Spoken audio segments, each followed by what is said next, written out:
Bismillahirrahmanirrahim. Assalamualaikum warahmatullahi wabarakatuh. Selamat pagi, salam sejahtera bagi kita sekalian. Jumpa lagi dengan Aang Munawar yang selalu memberikan inspirasi tanpa konspirasi. Hari ini saya akan membahas tentang kebijakan pembiayaan aset lancar, di mana investasi aset lancar ini di dalam mengoperasikan aset lancar, di mana tentu saja ini merupakan salah satu aspek penting di dalam meningkatkan daya saing perusahaan. Dan tentu saja topik ini sangat menarik buat CEO maupun CFO perusahaan. Nah, kita lihat bahwa sumber dana utama dalam membiayai aset lancar ini tentu saja bisa dari kredit bank, bisa dari kredit pemasok, kemudian kewajiban yang masih harus dibayar, dan juga bisa hutang jangka panjang maupun ekuitas. Nah, tentu saja masing-masing sumber tersebut memiliki kelebihan dan kekurangannya, sehingga perusahaan harus memutuskan sumber mana yang terbaik harus dilakukan. Nah, ada 3 kebijakan alternatif. Yang pertama adalah maturity matching atau self-liquidating approach. Nah, pendekatan ini mencocokkan antara jangka waktu kebutuhan dana dengan jatuh tempo liabilitas. Nah, semua aset tetap ditambah aset lancar dibiayai dengan modal jangka panjang. Tetapi aset lancar sementara dibiayai dengan utang jangka pendek. Nah, contohnya adalah persediaan yang diharapkan akan dijual dalam 30 hari, maka dia akan dibiayai dengan kredit bank 30 hari. Mesin dan peralatan 5 tahun dibiayai dengan kredit jangka panjang 5 tahun. Bangunan 20 tahun, tentu saja dengan misalnya hipotek ya 20 tahun. Nah, ini adalah maturity matching. Namun ada faktor yang menjadikan tidak matching jatuh tempo yang tepat, yaitu karena umur aset ini tidak pasti. Misalnya tadi persediaan harusnya 30 hari ini bisa cair, tapi ternyata 30 hari belum cair, belum ada penjualan, belum terjadi, sehingga tentu saja pelunasan pinjaman tidak terjadi sesuai dengan jatuh tempo. Ada contoh perusahaan pada baris ke-18, aset lancarnya nilainya 0,9 triliun dengan total aset 2,6 triliun, dibiayai dengan hutang lancar sebesar 0,9 triliun juga. Kemudian aset tetapnya ada yang dibiayai dengan hutang jangka panjang sesuai dengan waktu. Pendekatan yang kedua adalah pendekatan agresif. Menggambarkan situasi perusahaan yang lebih agresif dalam membiayai beberapa aset permanennya dengan utang jangka pendek. Bahkan dalam prakteknya membiayai aset tetap. Nah, kebijakan ini akan menjadi posisi sangat agresif dan sangat non-konservatif. Dan perusahaan akan mengalami bahaya dari pembaruan pinjaman serta meningkatnya masalah suku bunga.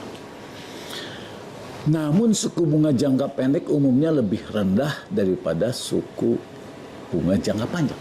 Dan beberapa perusahaan bersedia bertaruh dengan menggunakan sejumlah utang jangka pendek berbiaya rendah dengan harapan mendapatkan keuntungan yang lebih tinggi.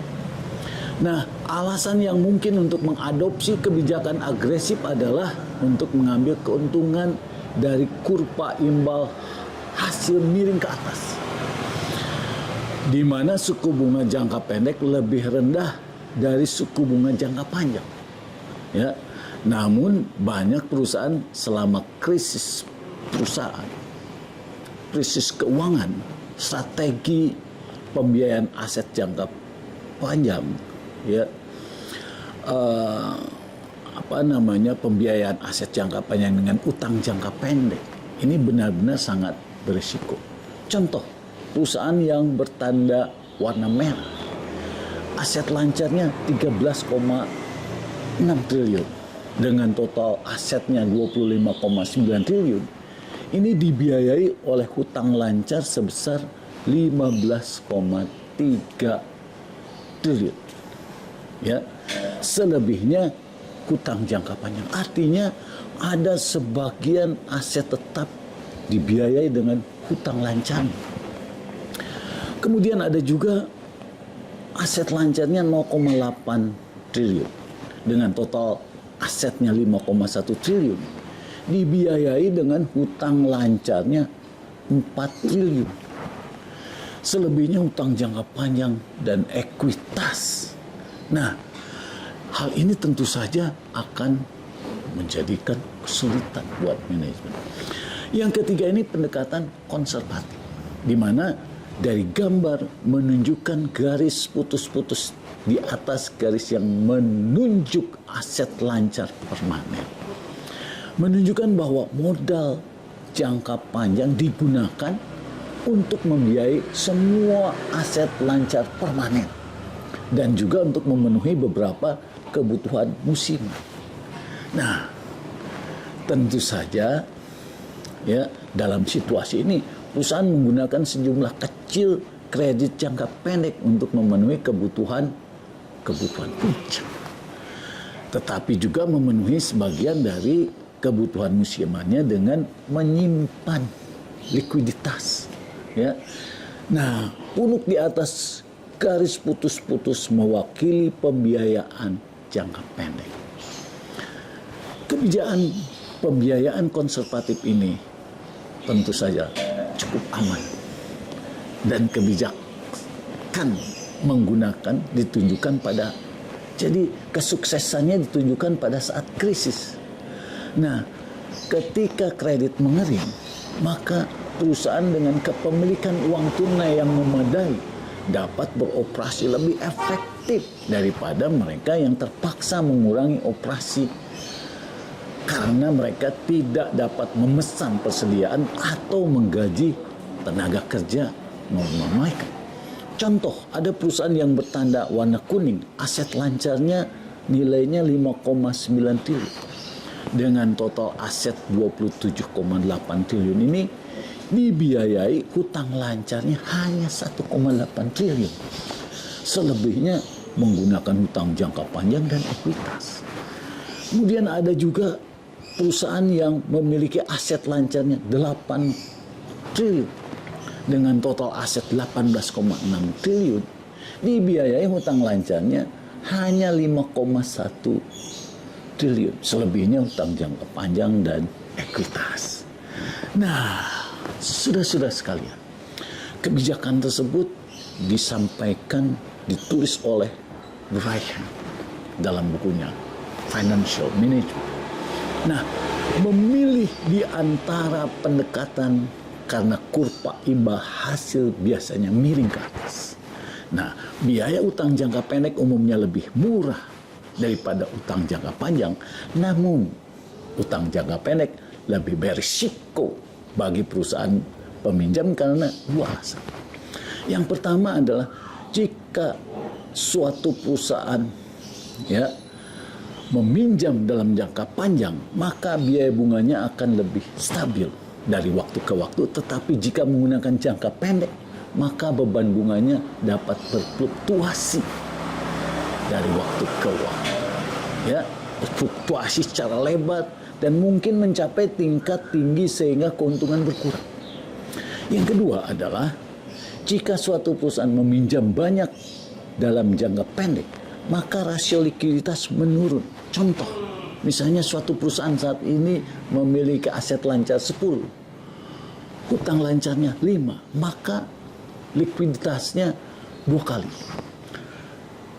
Selanjutnya pada saat ditambah dengan hutang jangka pendek sebesar 5, berarti hutang aset lancarnya nambah jadi 15, hutang lancarnya nambah menjadi 10, sehingga rasio likuiditas turun menjadi 1,5. Nah, menjadari fakta ini, pemberi pinjaman tidak dapat memperbarui pinjaman jika posisi keuangan peminjam makin lemah, yang dapat memaksa debitur bangkrut.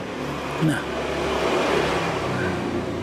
perhatikan juga bahwa pinjaman jangka pendek umumnya dapat dinegosiasikan jauh lebih cepat daripada pinjaman jangka panjang.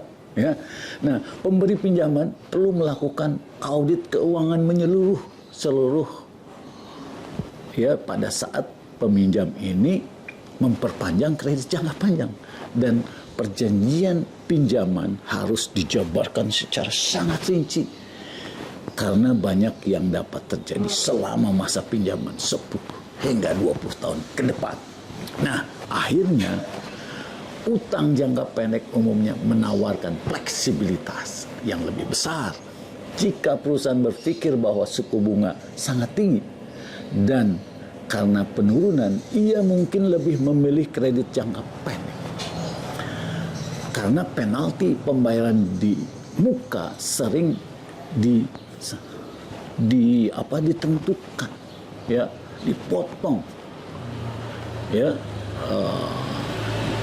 pada dipotong di depan.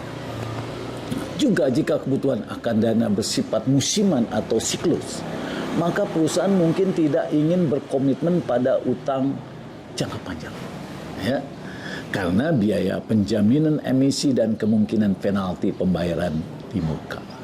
Akhirnya perjanjian pinjaman jangka panjang umumnya berisi ketentuan atau perjanjian yang membatasi tindakan perusahaan di masa depan untuk melindungi pemberi pinjaman. Nah, sedangkan perjanjian kredit jangka pendek umumnya memiliki sedikit batasannya. Nah, semua hal harus dipertimbangkan. Tidak mungkin untuk menyatakan bahwa pembiayaan jangka panjang atau jangka pendek umumnya lebih baik.